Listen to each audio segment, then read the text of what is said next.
Hello ನನ್ನ ಮುದ್ದು PU1 ಮಕ್ಕಳೇ. ಈಗ ತಾನೇ 2026 SSLC ಬೋರ್ಡ್ ಎಕ್ಸಾಮ್ನ ಬರೆದು ಇವಾಗ ನೀವು PU1 ಜರ್ನಿನ ಶುರು ಮಾಡಿರ್ತೀರ. ಆ್ಯಂಡ್ ಇನ್ನೇನು ನಿಮ್ಮ ಕ್ವಾರ್ಟರ್ಲಿ ಟೆಸ್ಟ್ ಬರೋದಿದೆ. August 3rd ಮೋಸ್ಟ್ ಪ್ರಾಬಬ್ಲಿ ತುಂಬಾ ಜನಕ್ಕೆ ನಮ್ಮ ಮಕ್ಕಳಿಗೆ ಕ್ವಾರ್ಟರ್ಲಿ ಟೆಸ್ಟ್ ಶುರು ಆಗ್ತದೆ ಅಲ್ವಾ. ಸೊ ಈ ಕ್ವಾರ್ಟರ್ಲಿ ಟೆಸ್ಟ್ ಶುರು ಆಗೋಕ್ಕಿಂತ ಮುಂಚೆ ನೀವು ಅವಾಯ್ಡ್ ಮಾಡಬೇಕಾಗಿರೋವಂಥ ಮಿಸ್ಟೇಕ್ಸ್, ನೀವು ಮಾಡದೆ ಅವಾಯ್ಡ್ ಅಂದರೆ ಮಾಡಬಾರ್ದೇ ಇರೋವಂಥ ಒಂದಷ್ಟು ತಪ್ಪುಗಳನ್ನ ನಾನಿಲ್ಲಿ ತಂದಿದ್ದೀನಿ. ಏನಿದು ತಪ್ಪುಗಳು, ಏನರ ಬಗ್ಗೆ ನೀವು ಎಚ್ಚರಿಕೆನ ತರಿಸ್ಕೋಬೇಕು ಅಂತ ನೋಡೋಣ. ನಾನು ನಿಮ್ಮ ಹರ್ಷ ಮ್ಯಾಮ್, ನಿಮ್ಮ ಸ್ಕ್ರೀನ್ಶಾಟ್ ಮ್ಯಾಮ್, ನಿಮ್ಮ SSLC ಚಾನಲಲ್ಲಿ ಸೈನ್ಸ್ನ ಹೇಳ್ಕೊಡ್ತಿದ್ದೆ. ಇವತ್ತು ನಾನು ನಮ್ಮ PU1 ಮಕ್ಕಳಿಗೆ ಒಂದಷ್ಟು ಇನ್ಫಾರ್ಮೇಷನ್ನ ತಂದಿದ್ದೀನಿ. ಏನು ಅಂತ ತಡ ಮಾಡದೆ ನೋಡೋಣ ಬನ್ನಿ.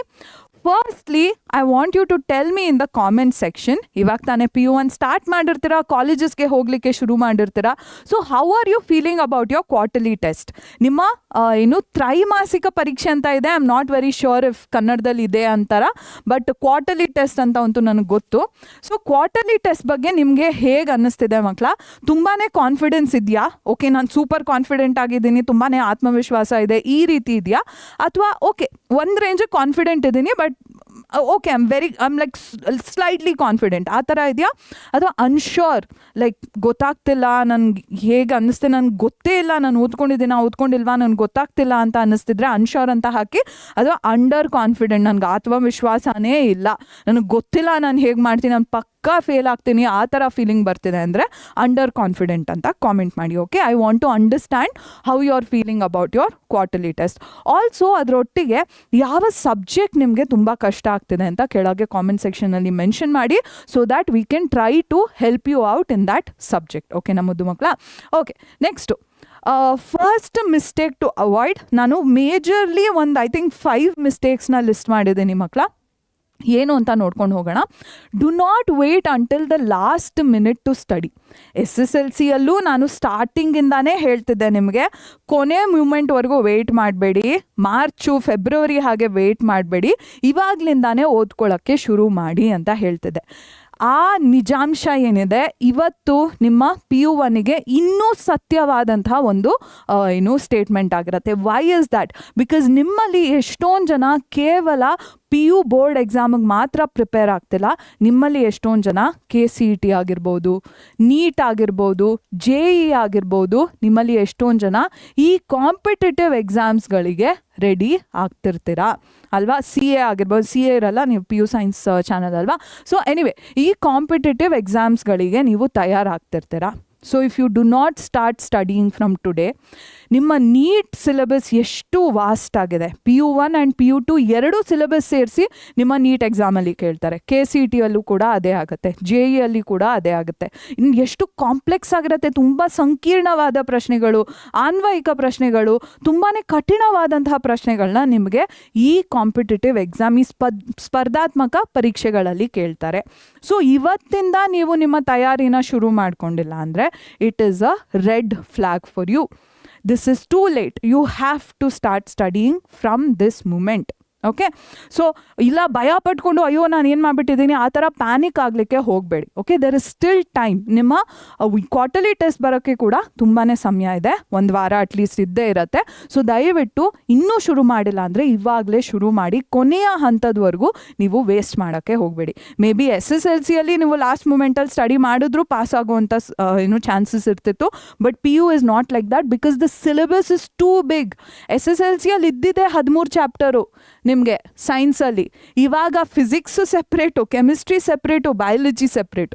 ಬಯಾಲಜಿಯಲ್ಲೇ ಒಂದು ರಾಶಿ ಚಾಪ್ಟರ್ಸ್ ಇದೆ. ನಿಮ್ಮ ಕ್ವಾರ್ಟರ್ಲಿ ಟೆಸ್ಟಿಗೆ 4ರಿಂದ 5 ಚಾಪ್ಟರ್ ಕೇಳ್ತಾರೆ.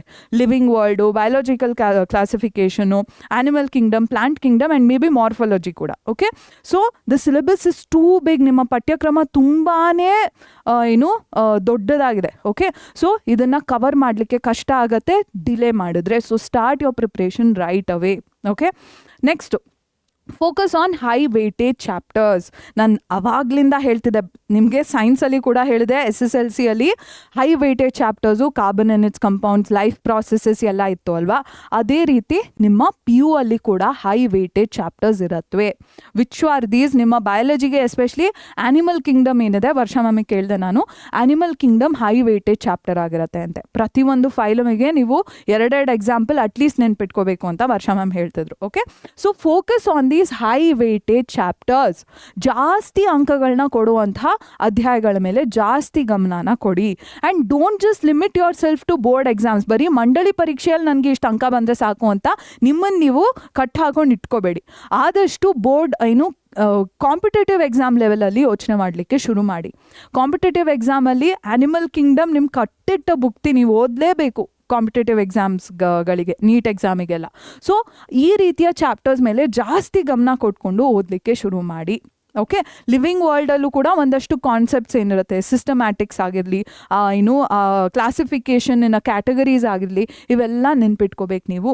So try to focus on most repeated concepts and most high weightage chapters. Okay, ಇದರ ಮೇಲೆ ಜಾಸ್ತಿ ಅಂಕ ಕೊಡುವಂಥ ಅಧ್ಯಾಯಗಳ ಮೇಲೆ ಜಾಸ್ತಿ ಗಮನನ ಕೊಡಿ. ಹಾಗೂ ಹೆಚ್ಚು ಅತ್ಯಂತ ಪ್ರಮುಖ ಪರಿಕಲ್ಪನೆಗಳ ಮೇಲೆ ಕೂಡ ನೀವು ಜಾಸ್ತಿ ಗಮನನ ಕೊಡಲಿಕ್ಕೆ ಶುರು ಮಾಡಿ. Understanding is more important than wrote learning. Wrote learning ಅಂದರೆ ಬೈ ಹಾರ್ಟ್ ಹೊಡೆಯೋದು. ಓಕೆ, ಅರ್ಥ ಮಾಡ್ಕೊಳ್ಳೋದು, ಪರಿಕಲ್ಪನೆಗಳನ್ನ ಅರ್ಥ ಮಾಡ್ಕೊಳ್ಳೋದು ಕಂಠಪಾಠಕ್ಕಿಂತ ಅತ್ಯಂತ ಪ್ರಮುಖವಾದದ್ದು. ನೀವು SSLCಯಲ್ಲಿ ಬೇಸಿಕ್ಸ್ ಅರ್ಥ ಮಾಡ್ಕೊಳ್ಳದೆ ಪಾಸ್ ಆಗಿದ್ರೆ it has to stop here. Because biology ಎಲ್ಲ ತೊಗೊಂಡಿದ್ರೆ ಮಕ್ಕಳ ತುಂಬಾ ವಾಸ್ಟ್ ಆಗಿದೆ, ಬಯಾಲಜಿ ತುಂಬಾ ಡೀಪ್ ಆಗಿದೆ. ಪ್ರತಿಯೊಂದು ಫೈಲಮ್ ಬಗ್ಗೆ ಅರ್ಥ ಮಾಡ್ಕೋಬೇಕು ನೀವು, ಮಾರ್ಫಾಲಜಿ ಬಗ್ಗೆ ಅರ್ಥ ಮಾಡ್ಕೋಬೇಕು, ಬಯಾಲಜಿಕಲ್ ಕ್ಲಾಸಿಫಿಕೇಷನ್ ಹೇಗಾಗುತ್ತೆ, ಒಂದು ಆರ್ಗ್ಯಾನಿಸಮ್ಗೆ ಹೆಸರು ಹೇಗಿರ್ತಾರೆ. ಸೊ ಇವೆಲ್ಲ ತುಂಬಾ ಕಾಂಪ್ಲೆಕ್ಸ್ ಆಗಿರುವಂಥ ಕಾನ್ಸೆಪ್ಟ್ಸ್ ಆಗಿರುತ್ತೆ. ಆ್ಯಂಡ್ ಆ್ಯಕ್ಚುಲಿ ನೀವು ಎಂಜಾಯ್ ಮಾಡೋಕ್ಕೆ ಕಲ್ತ್ಬಿಟ್ರೆ ಬಯಾಲಜಿ ಅಂತೂ it is a beautiful subject. Okay, ಈ ಥರ ಕ್ಲಾಸಿಫಿಕೇಷನ್ ಬಂತ.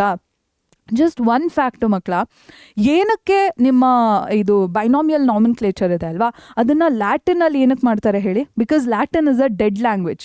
ಆ ಲ್ಯಾಂಗ್ವೇಜ್ ಯಾವತ್ತೂ ಇವಾಲ್ವ್ ಆಗಲ್ಲ, ಹೊಸ ವರ್ಡ್ಸ್ ಬರಲ್ಲ ಲ್ಯಾಟಿನಿಗೆ. ಸತ್ತೋಗಿದೆ ಆ ಲ್ಯಾಂಗ್ವೇಜ್, ಯಾರೂ ಮಾತಾಡಲ್ಲ. ಸತ್ತೋಗಿದೆ ಅಂದರೆ ಯಾರೂ ಮಾತಾಡಲ್ಲ ಆ ಭಾಷೆನ. ಅದಕ್ಕೋಸ್ಕರ ನಿಮ್ಮ ಬೈನಾಮಿಯಲ್ ನಾಮಿನ್ಕ್ಲೇಚರ್ನ ಲ್ಯಾಟಿನಲ್ಲಿ ರೂಟ್ಸ್ ಇರುತ್ತೆ ಅದರದ್ದು. ಓಕೆ, ಸೊ ಈ ಥರ ಏನಕ್ಕೆ ಸೈನ್ಸ್ ಈ ರೀತಿ ಅಡಗಿದೆ, I mean why is science structured like this? ಮಾರ್ಫಾಲಜಿಯಲ್ಲಿ ಕ್ಲಾಸಿಫಿಕೇಶನ್ ಮಾರ್ಫಾಲಜಿ ಅಂದರೆ ಬಯಾಲಜಿಕಲ್ ಕ್ಲಾಸಿಫಿಕೇಷನಲ್ಲಿ ಏನಕ್ಕೆ ಈ ಆರ್ಗ್ಯಾನಿಸಮ್ಸ್ ಈ ಕ್ಯಾಟಗರಿಗೆ ಸೇರ್ಕೊಳ್ಳುತ್ತೆ, ಏನಕ್ಕೆ ಈ ಆರ್ಗ್ಯಾನಿಸಮ್ಸ್ಗೆ ಈ ಫೀಚರ್ಸೇ ಇದೆ, ಈ ರೀತಿ ನೀವು ಬೇಸಿಕ್ ಕಾನ್ಸೆಪ್ಟ್ಸ್ನ ಅರ್ಥ ಮಾಡ್ಕೊಳ್ಳಿಕ್ಕೆ ಶುರು ಮಾಡಿದ್ರೆ biology is extremely enjoyable. Okay, ಸೈನ್ಸ್ನ ಮಜಾ ಮಾಡ್ಕೊಂಡು ಓದ್ಬೋದು ನೀವು. Okay, so start understanding the basics concepts. ನೀವು 10th ಸ್ಟ್ಯಾಂಡರ್ಡ್ ಕಾನ್ಸೆಪ್ಟ್ಸ್ನ ಅರ್ಥ ಮಾಡ್ಕೊಂಡಿಲ್ಲ ಅಂದರೆ ದಯವಿಟ್ಟು ಹೋಗ್ಬಿಟ್ಟು ಅದನ್ನು ರಿವೈಸ್ ಮಾಡ್ಕೊಳ್ಳೋಕ್ಕೆ ಶುರು ಮಾಡಿ. ಕೆಮಿಸ್ಟ್ರಿ, ಫಿಸಿಕ್ಸಲ್ಲೆಲ್ಲ ಎಷ್ಟೊಂದು ಬೇಸಿಕ್ ಕಾನ್ಸೆಪ್ಟ್ಸ್ 10th ಆಗಿರುತ್ತೆ. So start revising those concepts as you study for PU1 and PU2 syllabus. Okay, ದಯವಿಟ್ಟು ಕೈ ಬೇಡಿ ಕೇಳ್ತೀನಿ, ರೋಡ್ ಲರ್ನಿಂಗ್ ಮಾಡಬೇಡಿ, ಬೈ ಹಾರ್ಟ್ ಮಾಡಬೇಡಿ. ಅದು ಯಾರಿಗೂ ಹೆಲ್ಪ್ ಮಾಡಲ್ಲ. ನೀವು ಕಾಂಪಿಟೇಟಿವ್ ಎಕ್ಸಾಮ್ ಕನ್ಸನ್ನ ಬಿಟ್ಬಿಡಬೇಕು ನೀವು ಬೈ ಹಾರ್ಟ್ ಲರ್ನಿಂಗ್ ಮಾಡ್ತಿದ್ದೀರಾ ಅಂದರೆ. Okay, next, solve a lot of PYQs. SSLCಯಲ್ಲೂ ಹೇಳಿದೆ ಮೋರ್ ದೆನ್ 50% ಕ್ವೆಶನ್ಸ್ PYQs ಬರುತ್ತೆ ಅಂತ. ಆ್ಯಂಡ್ ಲಾಸ್ಟ್ ಮ್ಯಾರಥಾನಲ್ಲಿ ನಾನು ಹಾಕಿದಂಥ ಪ್ರತಿಯೊಂದು ಕ್ವೆಶನ್ನು ನಿಮ್ಮ PYQs ಇತ್ತು. So you understand the importance of PYQs. ಎಷ್ಟು ಪ್ರಮುಖ ನಿಮಗೆ ಹೋದ ವರ್ಷದ ಪ್ರಶ್ನೆಗಳು ಅಂತ ನಿಮಗೆ ಗೊತ್ತು. ನಮ್ಮ PU ಟೀಚರ್ಸ್ ಏನಿದ್ದಾರೆ ಅವರು 10 ವರ್ಷದ PYQsನ ಕಂಪೈಲ್ ಮಾಡಿ ನಿಮಗೆ ಪರೀಕ್ಷೆ ಆ್ಯಪ್ನಲ್ಲಿ ನೀಡ್ತಿದ್ದಾರೆ. ಓಕೆ, ಸೊ ಗೋ ಅಹೆಡ್, ನಮ್ಮ ಪರೀಕ್ಷೆ ಆ್ಯಪಲ್ಲಿರುವಂತಹ PYQsನ ಸಾಲ್ವ್ ಮಾಡಲಿಕ್ಕೆ ಶುರು ಮಾಡಿ. ಸುಮ್ಮನೆ ಬ್ಲೈಂಡಾಗಿ ಓದ್ಕೊಂಡು ಹೋಗಬೇಡಿ, PYQsನ ಸಾಲ್ವ್ ಮಾಡಿ. A lot of questions will come from PYQs only. And not just for board, ನೀವು ಕಾಂಪಿಟೇಟಿವ್ ಎಕ್ಸಾಮ್ಸ್ಗೆ ಸ್ಟಡಿ ಮಾಡಬೇಕಾದ್ರೆ ಕೂಡ PYQs are extremely important. So ಅದಕ್ಕೆ ಗಮನ ಕೊಟ್ಟು ಪ್ರಾಕ್ಟೀಸ್ ಮಾಡಿ ಯೂಸಿಂಗ್ PYQs. ಓಕೆ, PYQs ಅಂದರೆ ಪ್ರೀವಿಯಸ್ ಇಯರ್ ಕ್ವೆಶನ್ಸ್, ಅಂದರೆ ಹಿಂದಿನ ವರ್ಷದ ಪ್ರಶ್ನೆಗಳು. Okay, next do not ignore competitive exams. As I told, ನಿಮ್ಮಲ್ಲಿ ಎಷ್ಟೊಂದು ಜನ ಅನ್ಕೋತಿರ್ತೀರ, ನಾನು ಇನ್ನೂ ಈಗ ತಾನೇ ಫಸ್ಟ್ PU ಶುರು ಮಾಡಿದ್ದೀನಿ, ನಾನು ಇನ್ನೂ ನೆಕ್ಸ್ಟ್ ಇಯರ್ 2028 ನಾನು ಎಕ್ಸಾಮ್ ಕೊಡಬೇಕು, ಸೊ ನನಗೆ ಟೈಮ್ ಇದೆ ಅಂತ ಅನ್ಕೋತಿರ್ತೀರ. That is not true. NEET ರೀತಿಯ ಎಕ್ಸಾಮ್ಗಳು which is very important and it occurs on a national level, ಒಂದು ರಾಷ್ಟ್ರ ಮಟ್ಟದ ಎಕ್ಸಾಮ್ ಆಗಿರುತ್ತೆ, ಅದು ಪರೀಕ್ಷೆ ಆಗಿರುತ್ತೆ. ಸೊ ಅಂಥ ಪರೀಕ್ಷೆಗಳಿಗೆ ನೀವು ಎಷ್ಟು ಲಕ್ಷ ಕೋಟಿ ಮಕ್ಕಳ ಜೊತೆ ನೀವು ಕಾಂಪಿಟೇಷನ್ಗೆ ಇಳಿದಿರ್ತೀರ. ಸೊ ನೀವು ಇವತ್ತಿಂದಾನೇ ಶುರು ಮಾಡಬೇಕು. ನಾನು ನೆಕ್ಸ್ಟ್ ಇಯರಿಂದ ನೀಟಿಗೆ ಪ್ರಿಪೇರ್ ಆಗ್ತೀನಿ ಅಂದರೆ give up that dream. It is not possible. ಮುಂದಿನ ವರ್ಷದಿಂದ ನೀವು ನೀಟಿಗೆ ಪ್ರಿಪೇರ್ ಆಗಲಿಕ್ಕೆ ತುಂಬಾ ಕಷ್ಟ. Do it from today. NEET, JE, KCET, whatever it is, start studying from today. ಬೋರ್ಡಿಗೆ ಕಲ್ತ್ಕೋತಿದ್ದಂಗೆ ನೀವು ಕಾಂಪಿಟೇಟಿವ್ ಎಕ್ಸಾಮ್ಸ್ಗೆ ಕಲ್ತ್ಕೋಬೇಕು. Okay, so this is what you need to focus on. These are the 5 major mistakes that you need to avoid. PYQ solve ಮಾಡದೇ ಇರೋದು, rote learning ಮಾಡೋದು, competitive exams ಮೇಲೆ focus ಮಾಡದೇ ಇರೋದು, ಲಾಸ್ಟ್ ಮೂಮೆಂಟ್ವರೆಗೂ ವೆಯ್ಟ್ ಮಾಡೋದು ಸ್ಟಡಿ ಮಾಡಲಿಕ್ಕೆ, ಹೈ ವೇಟೇಜ್ ಚಾಪ್ಟರ್ಸ್ನ ಗಮನ ಕೊಡದೇ ಇರೋದು. These are all very big important mistakes that you have to avoid. Okay, so ಈ ವಿಡಿಯೋ ನಿಮಗೆ ಇಷ್ಟ ಆಗಿತ್ತು ಅಂದರೆ ದಯವಿಟ್ಟು ಹೋಗಿ ವಿಡಿಯೋನ ಲೈಕ್ ಮಾಡಿ. ನಿಮ್ಮ ಹರ್ಷಿತಾ ಮ್ಯಾಮ್ ನಿಮಗೋಸ್ಕರ ಮಾಡಿರುವಂಥ video. And one more thing, ನಿಮಗೆ ಯಾವ ಬೇರೆ ಕಾನ್ಸೆಪ್ಟ್ಸ್ ಮೇಲೆ ಅಥವಾ ಯಾವ ಪ್ರಾಬ್ಲಮ್ ಫೇಸ್ ಮಾಡ್ತಿದ್ದಾರಾ, ನೀವು ಯಾವ ರೀತಿ ಸೊಲ್ಯೂಷನ್ ನಿಮಗೆ ನನ್ನ ಕಡೆಯಿಂದ ಬೇಕು ಅಂತ ಕೆಳಗೆ ಕಾಮೆಂಟ್ ಸೆಕ್ಷನಲ್ಲಿ ಮೆನ್ಷನ್ ಮಾಡಿ. ಅದರ ಪ್ರಕಾರ ನಾನು ನಿಮ್ಮ PU ಸೈನ್ಸ್ ಚಾನಲಲ್ಲಿ ವಿಡಿಯೋಸ್ನ ಮಾಡಲಿಕ್ಕೆ ಪ್ರಯತ್ನ ಪಡ್ತೀನಿ. Okay, so thank you so much for joining me in today's video. I'll see you in the next one.